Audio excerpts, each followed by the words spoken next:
오늘부터 저는 열두 제자 이야기라는 제목으로 하나님의 말씀을 전하려고 합니다.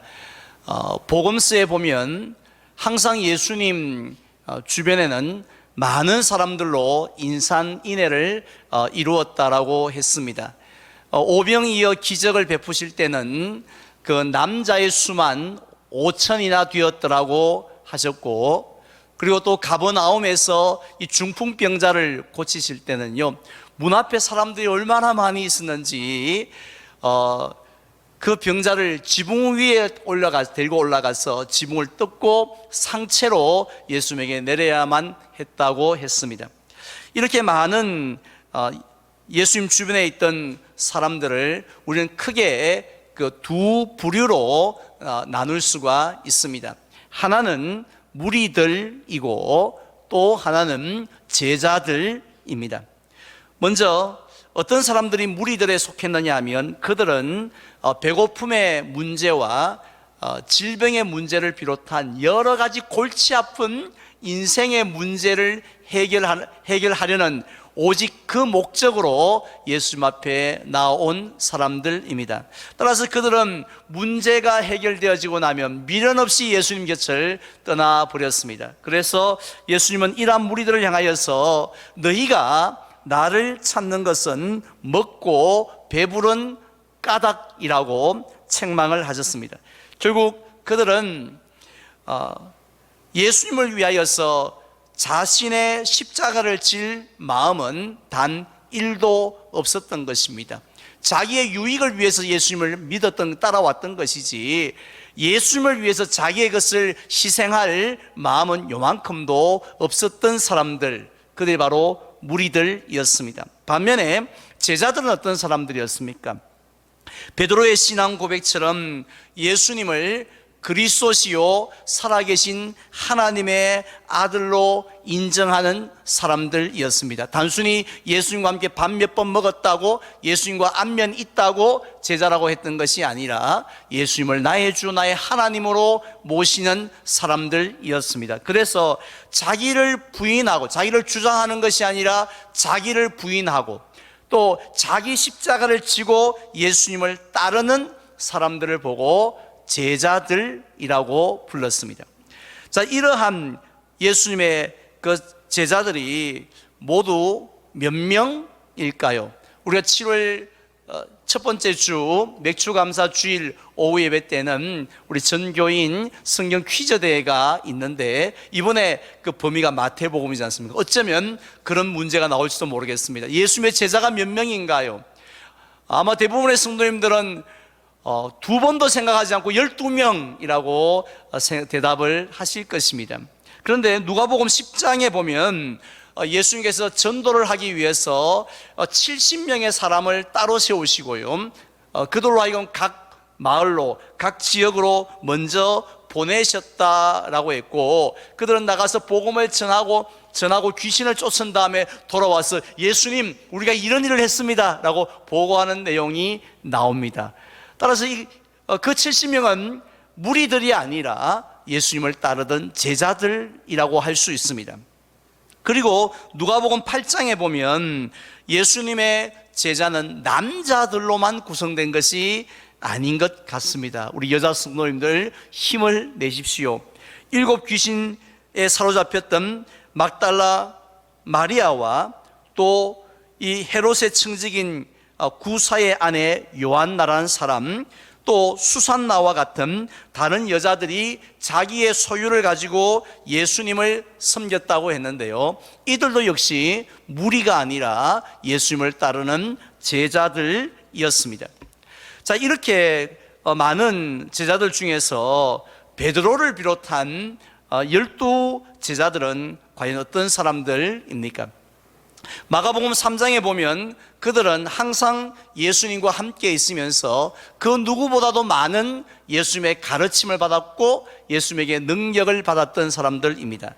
그래서 그 누구보다도 많은 사역을 감당했기 때문에 성경에 그들의 이름이 자주 등장하는 것을 볼 수가 있습니다. 따라서 이 12 제자의 그 명단에 이름 석자가 딱 이렇게 들어간다는 것, 얼마나 영광스러운 일입니까?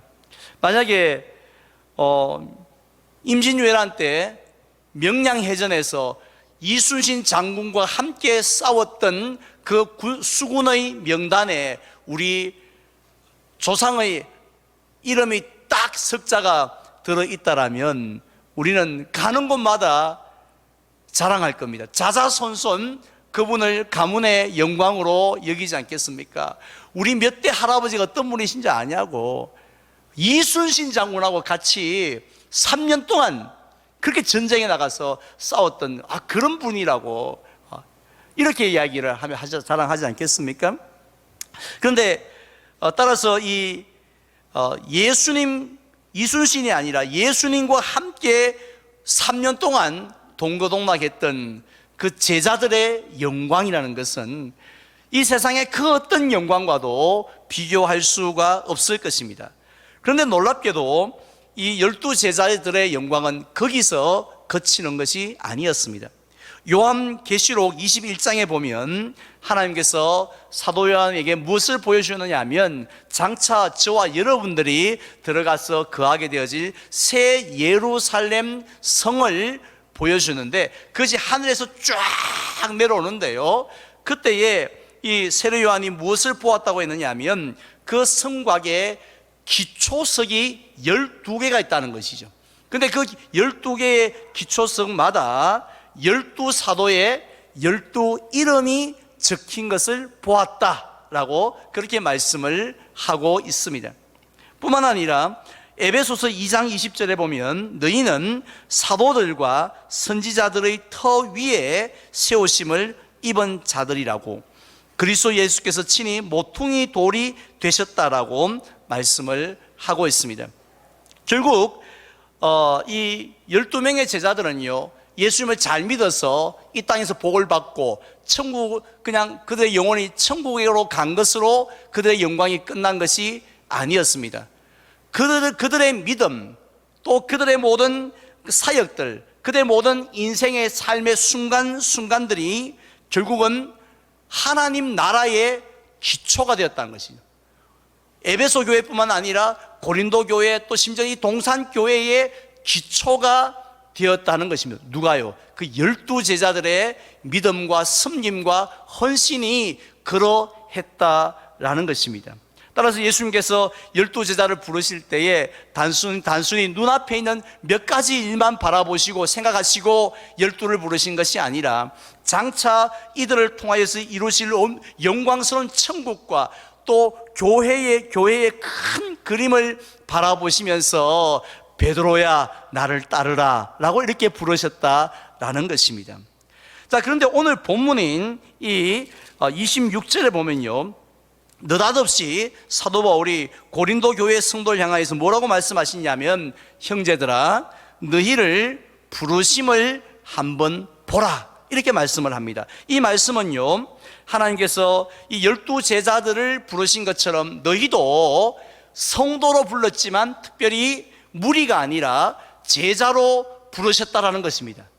그래서 12명만 딱 부르고 70명만 부르고 제자 끝 하고 중단하신 것이 아니라 그들은 이미 순교했지만 계속해서 하나님은 그 제2의 베드로를, 제2의 야고보를 계속해서 부르시고 계셨다는 것인데, 그런데 제자로 부름을 받은 너희 자신들을 한번 좀 돌아보라 라고 하셨습니다.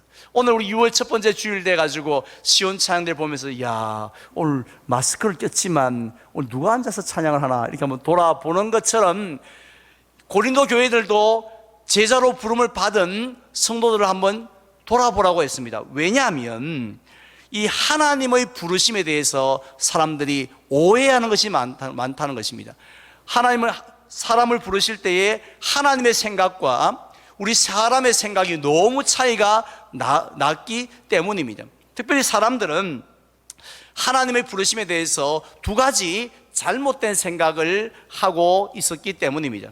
먼저 첫 번째는 어떤 생각을 했느냐 하면 하나님은 아주 특별한 사람들만 제자로 불러서 사용을 하실 것이라고 그렇게 생각을 한다는 것입니다. 우리가 상식적으로 생각할 때도 그렇지 않습니까? 하나님은 보통 사람은 쳐다보지도 아니하실 것 같습니다. 엄청나게 까다롭고 높은 기준을 가지고요, 그 기준에 하나라도 부족하면 탈락, 땡탈락 시키시고 모든 기준에 다 이렇게 부합한 그 사람만 고르고 골라고 뽑고 뽑아서 네 내 제자 해라, 네 내 일 좀 해라 하고 그렇게 부르실 것이라고 생각을 합니다. 왜냐하면 편의점 아르바이트생도 그렇게 뽑지 않습니까? 아무리 일손이 부족하다 할지라도요, 사장은 선착순으로 아무나 카운트를 맡기지를 않습니다.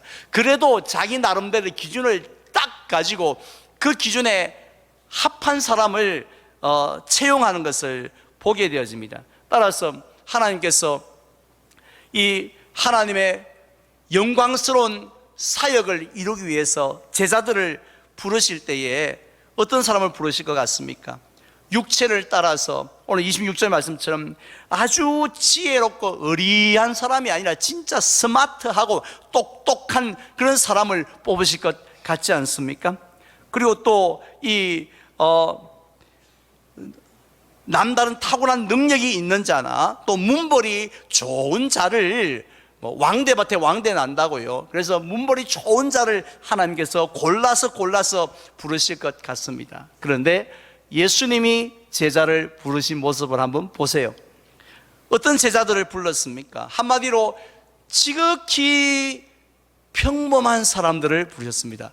우리가 그 명단을, 그때 당시에 사람들이 예수님의 명단을, 제자들의 명단을 보고 이 사람 여 들어갔네, 야, 내 들어갈 줄 알았다, 아유, 우리 중에 이 사람 안 들어가면 누가 들어가노? 이렇게 말할 수 있는 사람이 누가 있었습니까? 아무도 없었습니다. 모두 무명의 사람들이었습니다. 그들은 우리와 똑같은 성정을 가졌고 약점을 가졌고 허물을 가진 사람들이었다는 것이죠. 증거가 뭡니까? 그들의 직업을 한번 보세요. 유명한 학자나 랍비 출신은 단 한 명도 없습니다. 예수님 당시에 얼마나 유명한 랍비와 학자들이 있었겠습니까? 그러나 그들 중에 뽑지는 않습니다. 또 아주 용맹한 장군이나 바리새인 중에 출신들도 한 명도 없습니다. 그렇다면 어떤 직업이 가장 많았습니까? 사람들이 제일 무시하기 좋은, 우리 흔히 말하는 고기 배났다는 그런 어부들이 가장 많았습니다. 그런데 어부까지는 또 이해가 되어져요. 누구까지, 어떤 직업까지, 직업 출신까지 있습니까? 유대인들이 제일 혐오스럽게 생각하는 민족의 반역자, 민족의 피를 빨아먹는 직업이 뭐였습니까? 세리였지 않습니까? 근데 그 세리 출신의 사람도 예수님이 나를 따라오너라 라고 부르셨다라는 것입니다. 그리고 또 그들의 출신 지역을 한번 살펴보십시오. 당시의 정치, 경제, 문화 모든 면에 있어서 중심은 예루살렘이었습니다. 오늘로 보면, 오늘날 따지면 서울 특별시였다는 것이죠. 자, 그런데 예수님은 그 예루살렘 출신들은 단 한 명도 뽑지를 않습니다. 대부분은 어디 출신이었나요? 갈릴리 출신이었습니다.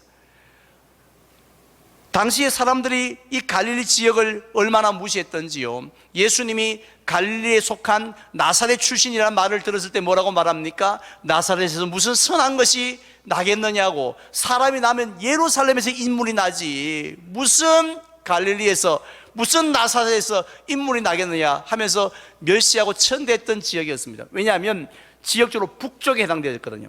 그러니까 북쪽에 있는 여러 강대국이 쳐들어오면 제일 먼저 짓밟히는 곳이었습니다. 제일 먼저 약탈을 당하는 곳이었습니다. 그러다 보니까 경제적으로 제일 없는 사람들이었고요, 또 이방 문화와 종교와 섞여져서 이 순수성을 잃어버린 그런 지역이었기 때문에 사람들이 갈릴리 출신하면 아유, 무슨 선한 것이 나겠어 하고 기대하지 않았던 그 사람들을 우리 예수님께서 12 제자로 불러 모으셨다라는 것입니다. 다음 두 번째로, 하나님은 어떤 사람을 부르실 거라고 우리가 생각합니까? 당연히 이건 영적인 일 아닙니까? 돈 버는 일이 아니잖아요. 그게 영적인 일이니까 영적인 사람들만 부르실 것 같습니다. 지금으로부터 9년 전의 일입니다. 우리 교회에 새가족 한 분이 등록하셨습니다. 우리도 지금도 많은 성도의 새가족들이 등록을 하시는데, 특이하게도 그분은 지금 한 번도 교회를 다녀본 적이 없는 분이세요. 평생 미신을 믿었던 사람입니다. 무당이 시키는 대로 그렇게 냉장고 하나도 무당이 시켜야만 살 수 있었던 분이었습니다. 그런데 그가 예수를 믿고 10년도 되지 않은 이 짧은 기간 동안에 어떤 변화들이 있었냐면, 학습 세례는 기본으로 다 받으셨고요. 그리고 그 사이에 신학교를 졸업을 했어요. 그리고 얼마 전에는 다른 교단에서 강도사 인허를 받더니, 이번 코로나 때 다 우리 정신없는 그때에 목사 안수를 받으셨어요. 다른 사람들, 웬만한 사람들은 10년 전에 여러분 신앙이나 지금 신앙이나 한번 비교해 보세요. 10년 동안 뭐 강산이 변한다는데, 우리의 신앙이 뭐 엄청나게 자란 분도 있겠지만, 대부분은 10년이 지나도 강산은 변하는데, 신천동에 아파트는 많이 들었었는데, 내 신앙은 그때나 지금이나 별반 차이 없는 분들이 얼마나 많습니까? 자, 그런데 하나님께서는 이 제자들을 부르실 때에, 이왕이면 같은 값이면 영적으로 정말 느려 터진 그런 사람을 뽑겠습니까? 콩나물 자라듯이 쑥쑥쑥 이렇게 자라는 사람을 뽑겠습니까? 당연히 후자가 아니겠습니까? 그런데 예수님이 뽑았던 12 제자들의 그 영적인 모습을 한번 보시기 바랍니다. 마태복음 8장에 보면 예수님께서 배를 타고 제자들과 함께 그 갈릴리를 건너가다가 풍랑을 만납니다. 그때에 예수님이 제자들을 막 책망을 하십니다. 왜냐하면 그들에게 무슨 항해에 대한 지식이 부족해서 책망하셨던 것이 아니라, 뭐가 부족하기 때문에 책망하시죠? 믿음이 작은 자들아 하면서 그들의 믿음을 책망하시는 것을 보게 되어집니다. 그들은 직업도 출신도 형편없었지만 믿음은 더더욱더 형편없었다는 것이죠. 특별히 누가복음 24장에 보면은 예수님께서는 부활하신 다음에 엠마오로 가는 제자들에게 나타나십니다. 그리고 그때 뭐라고 말씀하셨느냐면, 그들을 보고 이렇게 하십니다. 미련하고 선지자들이 말한 모든 것을 마음에 더디 믿는 자들이여 라고 그렇게 정의를 내리십니다. 이 정의가 바로 누구에 대한 정의입니까? 12명, 2명이 아니라 결국 전체 12명 전체 제자들에 대한 믿음의 정의입니다. 그들은 이 말씀을 믿는 것이 얼마나 더딘지, 어떤 분은 9년 만에 목사가 되는 사람도 있는데, 예수 예자도 몰랐던 사람이 9년 만에 목사가 돼가지고 그냥 시골에 가서 그냥 복음 전하고 어른들 섬기고, 그런데 얼마나 더디 믿고 변화가 되어지지 않는지, 그게 바로 제자들의 모습이었습니다. 심지어는 마태복음 26장에 보면 예수님이 잡히니까 다 예수를 버리고 도망하였다고 했습니다. 우리는 의심이 많은 제자 누구지요? 하면 도마요 이렇게 말을 하는데, 가만히 생각해보면 도마뿐만 아닌 것 같습니다. 모든 제자들이 다 영적인 사람들이 아니었습니다. 그걸 예수님이 모르셨어요? 제자들이 쇼했는데 예수님이 깜빡 쏘가 넘어갔습니까? 다 하셨어요. 그럼에도 불구하고 제자로 부르셨다는 것입니다. 그렇다면 예수님은 왜 이렇게 부족한 사람들을 의도적으로 부르셨을까요? 우린 그 의도를 오늘 본문 27절에서 확인할 수 있습니다. 27절 다 함께 봉독하겠습니다. 그러나 하나님께서 세상에 미련한 것들을 택하사 지혜 있는 자들을 부끄럽게 하려 하시고, 세상에 약한 것들을 택하사 강한 것들을 부끄럽게 하려 하시며. 아멘. 하나님의 의도가 여기에 있습니다. 부끄럽게 하려 하신다는 것이죠. 누구를 부끄럽게 하기를 원하십니까? 그것은 지혜 있는 자와 강한 자들을 부끄럽게 하려 하기 위함이라고 했습니다. 그들의 공통점이 있습니다. 그들은 공통점은 바로 교만이죠. 내가 가지고 있는 지혜, 인맥, 물질, 경험들, 이런 것들을 더 하나님보다 더 의지한다는 것이죠. 그러니까 하나님을 찾을 필요가 없어요. 기도할 필요가 없습니다. 왜냐하면 내가 갖고 있는 가진 것으로도 얼마든지 문제를 해결할 수 있다라고 생각을 하기 때문입니다. 이런 사람들을 하나님께서 쓰시겠습니까? 쓰시지 않고 내버려 두십니다. 그럼 나중에 어떻게 되는 줄 아세요? 이게 꽝이구나. 내가 지금 그토록 내가 또 자랑했던 그 모든 것들이 알고 보니 아무것도 아니구나. 내 인생의 문제를 해결하는데 아무것도 아니구나 하는 것을 깨닫게 하기 위해서 하나님은 그들을 쓰시는 것이 아니라 교만한 그들을 쓰시지 않고 내버려 두신다라고 말씀을 하고 있습니다. 대신에 누구를 사용하십니까? 부족하다고, 나는 보통 사람밖에 안 된다고, 내 영성은 형편없다고 생각하는 그런 사람들을 하나님이 쓰신다는 것이죠.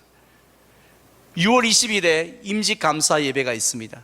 이번에 32분이 임직을 받으실 예정인데요, 저는 이분들에 대한 원래 매번 그랬지만 특별히 이번에 임직 받는 분에 대한 개인적인 기대가 얼마나 큰지 모릅니다. 하나님이 정말 귀하게 이들을 사용하시고 또 이들을 통해서 역사하실 것이라 저는 확신합니다. 이유가 뭔지 아세요? 이번에는 젊은 사람이 많기 때문에요, 외제차 타고 다니는 사람이 많기 때문에 그런 것이 아니라 이들의 한 가지 공통점을 발견했는데 뭐냐 하면은 자기 같은 사람이 피택될 줄은 꿈에도 생각을 못했대요. 우리 왜 보통 이런 말 해도 딱 보면 알잖아요. 괜히 한번 하는 이야기인지 진짜 그래 생각했는지. 정말 진짜 자기가 될 줄은 꿈에도 생각 못해요. 다 선배들 위에 언니들 되고 형님들 될 줄 알았지 내가 될 줄 꿈에도 생각을 못했다 하는 이야기를 들었습니다. 저는 하나님께서 그들을 택하신 이유가 바로 거기 있다고 믿습니다. 비록 나는 아무리 생각해도 무슨 성경을 제대로 아나, 기도를 제대로 할 줄 아나, 특별한 무슨 능력이 있는 게 있나 하지만은 그에게는 뭐가 있습니까? 겸손함이 있으니까 하나님을 의지하고 겸손하게 하나님 앞에 쓰임받기를 원하고 헌신할 때에 하나님은 12사도를 통하여서 놀라운 기초석으로 사용하셨던 것처럼 바로 이들도 사용하실 줄로 믿습니다. 그렇기 때문에 사도 바울은 고린도 교회 성도를 향해서 오늘 본문을 통해서 뭐라고 말씀하냐면, 너희가 부족하다 할지라도, 지혜가 부족하다 할지라도 그것 때문에 낙심하지 말라는 것입니다. 겸손하게 하나님을 의지하면 하나님께서 너희들을 놀라운 제자로 사용하실 것이다, 영광을 받으실 것이다 라는 말씀입니다. 그래서 낙심하지 말고 주님 내가 여기 있사오니 나를 써 주십시오 하는 그 겸손한 헌신된 마음만 가지고 나아가라는 거죠. 그러면 결국 우리의 인생이 무리의 삶이 아니라 제자의 삶을 살게 될 것이다 라는 것이 오늘 말씀의 메시지입니다. 이제 저는 말씀을 맺으려고 합니다. 하나님께서는 저와 여러분들을 부르셨는데 무리의 삶을 살라고 부르신 것이 아니라 제자의 삶을 살라고 부르셨습니다. 예수 믿고 팔자 고치라고 부르신 것이 아니라 예수 믿고 자기 십자가 지고 살아가라고, 예수님을 따르라고 우리를 부르셨는 줄 믿으시기를 바랍니다. 물론 우리는 아무리 생각해도 자격이 없습니다. 내세울 만한 것이 아무것도 없습니다. 그러나 겸손하게 우리 자신을 내어놓고 헌신할 때에 하나님께서 우리를 사용하시는데 그냥 천국 가는 것으로 끝나는 것이, 이 땅에서 복받고 천국 가는 것으로 끝나는 것이 아니라 우리의 삶을 통해서, 우리의 신앙과 헌신을 통해서 이 땅에 하나님 나라의 기초를 나아가는 일에 사용하실 줄 믿습니다. 따라서 우리는 예수님의 제자로 부름받는 사람은 피택받은 중직자나 또 아니면 무슨 제자 훈련 12주 과정 마친 사람들만 하나님께서 쓰시는 것이 아니라 부족하고 정말 아무것도 쓸모없다고 생각하는 우리 자신도, 우리까지도 하나님이 제자로 지금 부르셨다는 것을 믿으시기를 바랍니다. 그리고 낙심하지 마시고 부르신 그분을 신뢰하고 온전히 순종하며 살아가시기를 바랍니다. 그래야 할 때 우리의 인생이 달라집니다. 제자의 인생이 될 줄로 믿습니다. 날마다 예수님을 닮아가는 삶을 살게 될 줄 믿습니다. 그런 제자에게 하나님께서 건강 주시지 않겠습니까? 능력 주시지 않겠습니까? 은혜 주시지 않겠습니까? 그래서 우리가 늘 우리 스스로에게 물어야 할 인생 질문이 있습니다. 한번 따라할까요? 나는 제자인가? 네, 그것입니다. 분명히 우리는 동산교회 교인은 맞습니다. 하나님의 자녀는 맞습니다. 그런데 의외로 많은 성도들이 나는 무리입니다라는 사람들이 많습니다. 예수님은 우리가 주님의 제자의 삶을 부족하지만 살아가기를 원하십니다. 그런 제자로서의 삶을 사시고, 그래서 특별히 다음 주부터 시작되어지는 12제자의 모습들을 바라보면서 우리의 모습이 점점 더 하나님 기뻐하시는 제자로 변해가시기를 주님의 이름으로 축원을 드립니다.